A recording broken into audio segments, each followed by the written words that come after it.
Pencarian Sriwijaya RSJ-182 yang hilang kontak pada Sabtu, tanggal 9 Januari tahun 2021, pukul 14.40 masih terus diupayakan. Hingga Senin kemarin pukul 9 pagi, Tim Disaster Victim Identification, DVI, Polri telah mengantongi 40 sampel DNA dari keluarga korban, 16 kantong jenazah, dan 3 kantong properti. Dari sana korban pertama telah berhasil diidentifikasi. Selain itu, analisis mengapa pesawat bisa jatuh pun terus berjalan. Komite Nasional Keselamatan Transportasi, KNKT, telah mengirimkan 2 orang untuk mengumpulkan rekaman berikut transkrip pembicaraan antara pilot dengan pengatur lalu lintas udara yang bertugas ketika pesawat jatuh. Mereka juga telah mendapatkan data mentah radar pergerakan pesawat.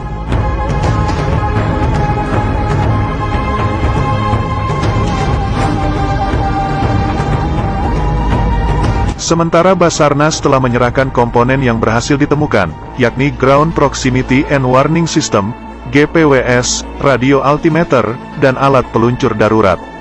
Salah satu indikasi kuat yang muncul dalam kecelakaan ini adalah pesawat mungkin tidak meledak di udara. Saya menduga, jika terjadi ledakan di atas, pasti serpihan berada dalam radius yang sangat luas.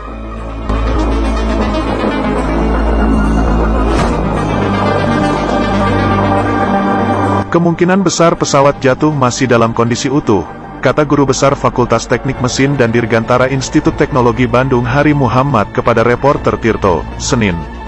Berdasar data di Posko SAR Jakarta International Container Terminal 2 Tanjung Priok, per Senin, tim SAR menyisir titik jatuhnya pesawat dalam radius 25 nm garis pantai di 6 sektor dengan luas area pencarian masing-masing 37 nm persegi.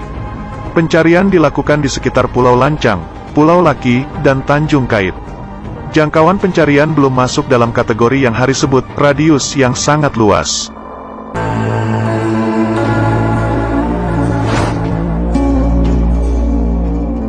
Semua itu akan diketahui lebih jelas jika kotak hitam pesawat yang berisi Flight Data Recorder, FDR, dan Cockpit Voice Recorder, CVR, ditemukan dan datanya dianalisis. Lewat FDR, sikap pesawat, ketinggian, kecepatan, kondisi mesin, dan bidang kendali pesawat bisa diketahui. Bisa diketahui pula, misalnya, apakah mesin atau sistem kendali pesawat bermasalah.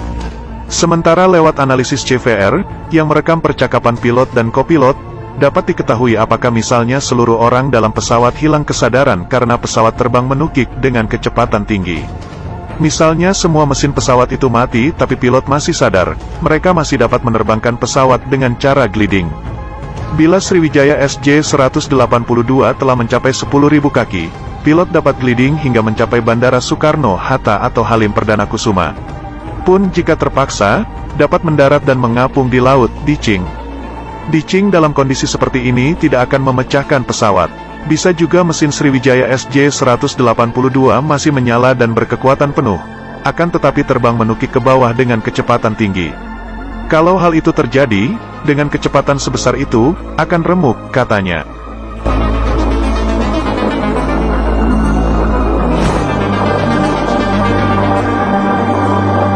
Hari mengatakan beban percepatan yang bisa ditanggung oleh pesawat komersial adalah 2,5 G. Sebagai gambaran, pesawat tempur didesain untuk bermanuver hingga 9 G. Lebih dari itu, struktur pesawat komersial bisa rontok. Ketua KNKT Suryanto Cahyono pun membenarkan dugaan ini. Dia bilang pesawat mungkin tak meledak di udara, tapi hancur karena benturan air. Hal ini sementara disimpulkan dari serpihan yang berhasil ditemukan. Menurutnya, serpihan itu tidak hancur mencurigakan, tapi natural karena benturan ke air.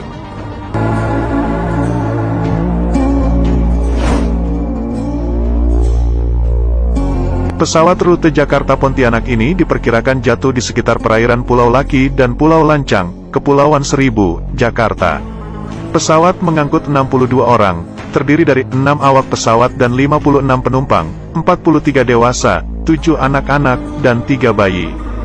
Jenis pesawat adalah Boeing 737-500 yang digunakan untuk penerbangan jarak pendek hingga menengah, telah beroperasi sejak tanggal 13 Mei tahun 1994. Berdasarkan data dari flightradar24.com, pesawat jatuh atau terbang merendah namun dalam kecepatan tinggi.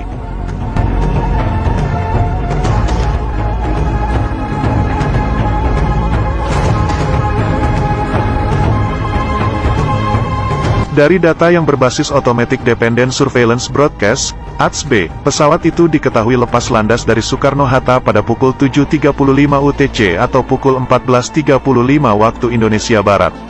Lantas pesawat berbelok ke kanan dan mendaki di ketinggian 10.175 kaki ketika melintasi garis pantai pada pukul 14.39 waktu Indonesia Barat.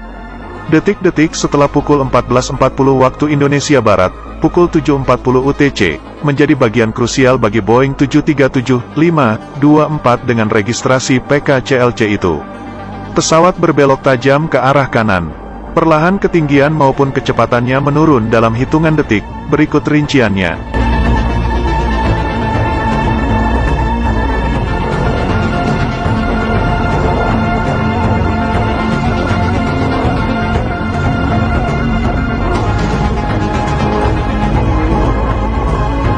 Kemudian, pada pukul 14.40, 27 WIB, pukul 7.40, 27 UTC, pesawat yang pernah dioperasikan Continental Airlines dan United Airlines ini mencapai kecepatan tertinggi selama penerbangan, 358 knots.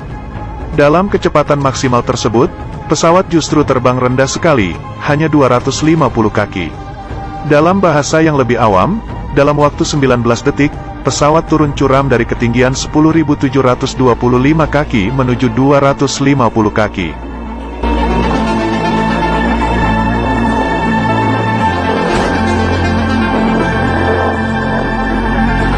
Flight Instructor dan Citation V-Jet Captain Gemal Guryadi menyebut data-data ini menunjukkan sejumlah kejanggalan. Selain drop dari 10.900 kaki jadi 4.500 kaki, kejanggalan lain adalah pesawat terus berputar ke kiri dan menukik hingga minus 30.000 kaki per menit, lalu pesawat mencoba untuk naik di 22.000 kaki per menit sebelum menyentuh air. Semua perubahan tersebut hanya terjadi dalam 1 menit, katanya. Kemudian, kejanggalan lain, dari yang seharusnya trek jalur 23 derajat, miring 6 derajat dan dalam hitungan detik menjadi 339 derajat. Di sini diketahui bahwa pesawat ketika jatuh dalam kondisi berputar ke kiri. Dari data-data itu dia bilang, muncul dugaan adanya loss of aircraft control, yang benar atau tidaknya, harus dibuktikan melalui FDR dan CVR maupun metode lain secara menyeluruh.